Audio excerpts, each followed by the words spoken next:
বাংলাদেশ জাতীয়তাবাদী দল বিএনপি এর ভারপ্রাপ্ত চেয়ারম্যান দেশনায়ক তারেক রহমানের আসন্ন স্বদেশ প্রত্যাবর্তনকে কেন্দ্র করে আনন্দ ও উদ্দীপনায় মেতে উঠেছে বগুড়ার দুপচাঁচিয়া উপজেলা বিএনপি ও এর অঙ্গ সংগঠনগুলো।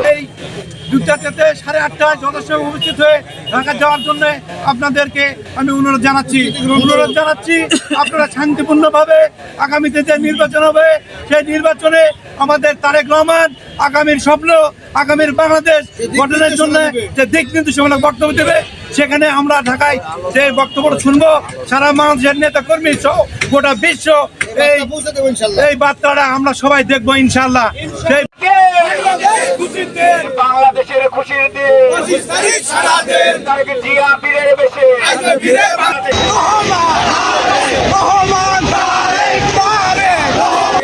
দীর্ঘ নির্বাসন শেষে তার প্রিয় মাতৃভূমিতে ফেরার সংবাদকে বরণ করে নিতে আজ এলাকায় এক বিশাল শুভেচ্ছা মিছিল ও সমাবেশ অনুষ্ঠিত হয়।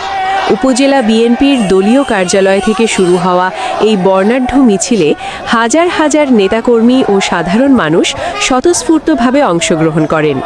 মিছিলটি শহরের প্রধান প্রধান সড়ক প্রদক্ষিণ করার সময় নেতাকর্মীদের গগনবিদারী স্লোগানে রাজপথ মুখরিত হয়ে ওঠে। সিও অফিস মোড় ও বাসস্ট্যান্ড এলাকায় মিছিলটি পৌঁছালে এটি এক বিশাল জনসমুদ্রে পরিণত হয়।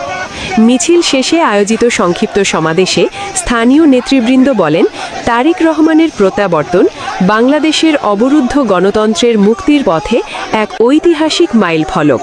তারা আরও উল্লেখ করেন যে রাজনৈতিক প্রতিহিংসার অবসান ঘটিয়ে দেশনায়ক তারেক রহমানের নেতৃত্বে একটি সমৃদ্ধ ও বৈষম্যহীন নতুন বাংলাদেশ গড়ার লক্ষ্যে তৃণমূলের নেতাকর্মীরা ঐক্যবদ্ধ।